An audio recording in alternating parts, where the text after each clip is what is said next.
안녕하세요. 김성길 목사와 함께하는 예수님 이야기 제4단원의 이 시간 562회가 되겠습니다. 이 시간의 주제는 주님과 함께라면, 이런 주제로 말씀을 나누려고 합니다. 자, 이제 우리가 본문 말씀은 14장의 마지막 부분 34절부터 36절까지의 내용입니다. 읽어보겠습니다. 그들이 건너가 게네사렛 땅에 이르니 그곳 사람들이 예수이신 줄 알고 그 근방에 두루 통지하여 모든 병든 자를 예수께 데리고 와서 다만 예수의 옷자락이라도 손을 대게 하시기를 간구하니 손을 대는 자는 다 나음을 얻으니라. 아멘. 자, 갈릴리 바다에서 풍랑을 만나 죽을 위기에 처해 있던 제자들이 예수님을 만나고 또 주님을 배에 모시면서 이제 구원을 받고 또 바다도 잠잠해졌습니다.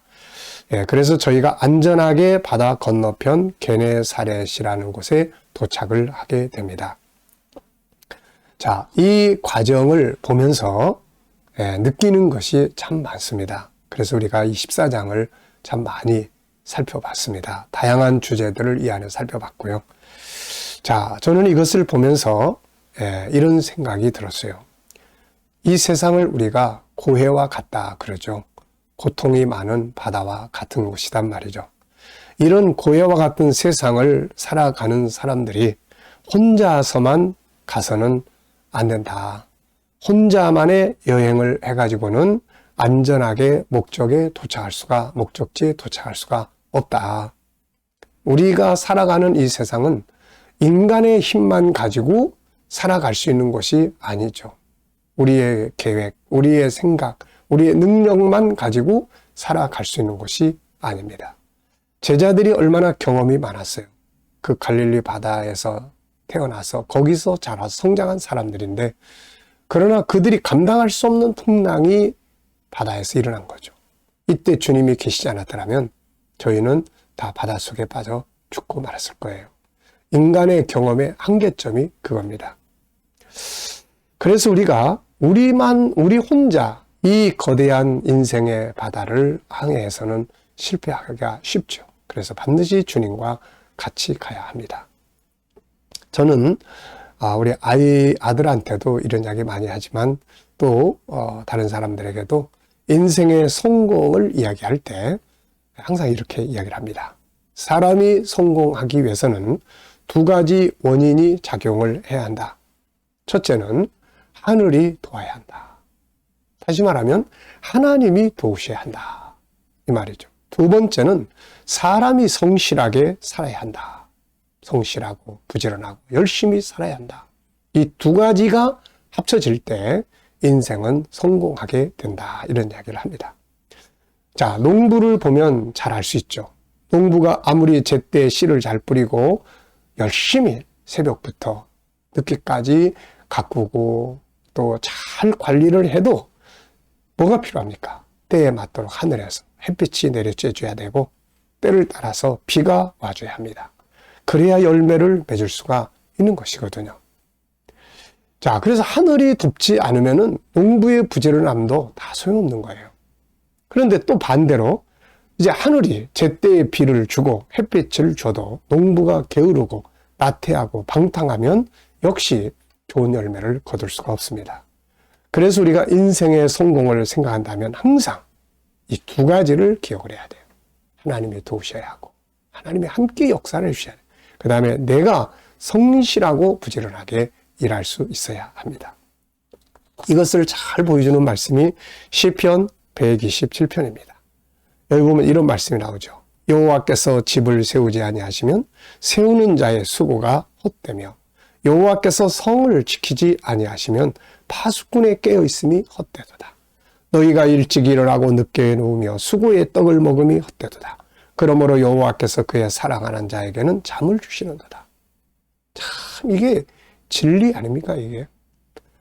아무리 사람이 열심히 해도 하나님이 함께 역사해주지 않으면 파수꾼이 깨어서 지켜도 소용없는 거예요. 땅 파고 넘어오는데. 네. 아침부터 늦게까지 수고하는 모든 것이 다 헛되다. 이렇게 이야기를 합니다. 하나님께서 세우지 않으시면 세우는 자의 수고가 헛되고 하나님이 성을 지키지 않으면 파수꾼의 깨어있음이 헛됩니다. 이것을 잘 보여주는 내용 중에 하나가 야곱이라는 사람의 고백입니다. 진짜 야곱은 열심히 살았어요. 그가 나중에 삼촌을 만나서 삼촌집을 떠날 때 삼촌을 만나 이런 이야기하죠. 창세기 31장 40절에 보면 내가 이와 같이 낮에는 더위와 밤에는 추위를 무릅쓰고 눈붙일 겨를도 없이 지냈나이다. 열심히 살았어요. 성실하고 부지런하게. 근데 41절에 보면은 외삼촌께서 내 품삯을 10번이나 바꿨습니다. 나는 이렇게 수고했지만 내 품값을 10번이나 바꾸면서 나를 이용만 하려고 했다는 거죠. 그러면 42절 우리 아버지 하나님 아브라함의 하나님 곧 이삭이 경외하는 이가 나와 함께 계시지 아니하셨더라면 외삼촌께서 이제 나를 빈손으로 돌려보내셨으리다마는 하나님이 내 고난과 내 손의 수고를 보시고 어젯밤에 외삼촌을 책망하셨나이다. 야곱은 정말 성실하게 일한 사람이에요. 그런데 그의 삼촌은 품값을 10번씩이나 변경하면서 그를 그냥 이용만 하려고 했던 거죠. 그러니까 만약에 하나님이 함께 계시지 않았으면 빈손으로 나갈 뻔했던 거죠. 그런데 하나님은 공의로운 분이에요. 일한 만큼 열매까지 거두어 가게 하셨던 것이죠. 그래서 이 야곱은 나갈 때 부자로 나간 거예요. 2때나 이루어서 나간 겁니다. 하나님이 함께 계심으로써 야곱의 수고가 헛되지 아니했던 거죠. 그래서 사람의 성실과 부지런함 있어야 되고 그 다음에 하나는 하나님이 같이 계셔야 된다. 그래야 열매를 맺게 되는 겁니다.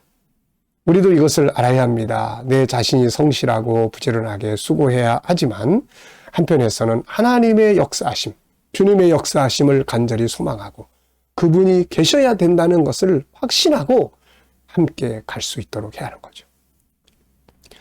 나 혼자만 열심히 뛰는 인생의 길이 아니라 주님과 함께 가는 길이 되어야 합니다. 본문에서도 제자들이 아무리 경험이 많고 바다에 익숙해 있어도 풍랑이 일어나는 이 현장에서 주님이 함께 가시지 않았더라면 그들은 모두 건너편 목적지에 도착하지 못하고 바닷속에 수장되고 말았을 거예요.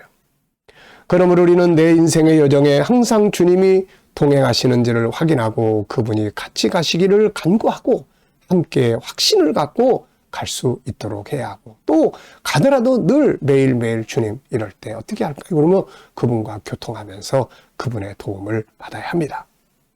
주님이 함께 가시는 것이 얼마나 중요한지를 인식하고 살아야 한다는 거죠. 이것을 잘 알고 있던 사람이 모세입니다. 그래서 모세는 이런 기도를 하죠. 출애굽기 33장 15절 모세가 여호와께 아뢰되 주께서 친히 가지 아니하시려거든 우리를 이곳에서 올려보내지 마시옵소서.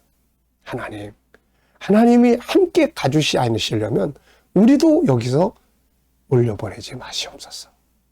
자, 이 기도의 배경이 뭐냐면은 이스라엘 사람들이 애굽에서 나와서 시내산에 도착했어요. 그리고 모세가 하나님의 부름을 받아서 올라가서 40일 동안 있었습니다. 근데 오래 걸리니까 이 백성들이 엉뚱한 행동을 했죠. 우리에게 신을 만들어 달라. 그래가지고 마음이 약한 아론이 이 금을 가지고 우상을 만들어서 금송아지를 만들어 놨어요. 하나님이 얼마나 화가 나십니까? 그래서 모세를 내려보냈고 모세는 그냥 그 장면을 보자 막 10개의 명을 그 돌판을 던져가지고 우상을 깨뜨려 버리고요. 막 이런 상황이 벌어졌어요. 그때 하나님께서 뭐라고 그러셨습니까? 야, 너희는 목이 곧은 백성이다. 내가 너희들과 함께 가다간 다 죽일 수밖에 없을 것 같다. 그러니까 나는 너희와 같이 가지 않겠다. 내가 내 사자를 보내줄 거니까 내 사자와 함께 올라가라. 이렇게 이야기를 하신 거예요. 그때 모세가 이제 이야기를 한 겁니다. 하나님이 함께 가시지 아니하시려거든 우리도 이곳에서 보내지 말아주세요. 이 말은 하나님이 함께 가시지 않으면 안 된다는 겁니다. 모세는 하나님이 함께 동행해야 하는 것이 얼마나 중요한 것인가를 알고 있는 사람이에요. 여러분, 오늘 우리의 인생에 이 고해와 같은 세상 살아가면서 나 혼자만 발버둥 치고 살아가는 이런 삶이 되지 말고 그분과 같이 갈 수 있는, 그래서 뭘 하기 전에 항상 같이 가시도록 기도하고 갈 때 그분의 말씀, 그분과 소통하면서 그분의 영감을 구하고 그 주님과 같이 가는 삶을 만들어 가는 것이 승리의 비결입니다. 이 시간 말씀 여기서 마치겠습니다. 감사합니다.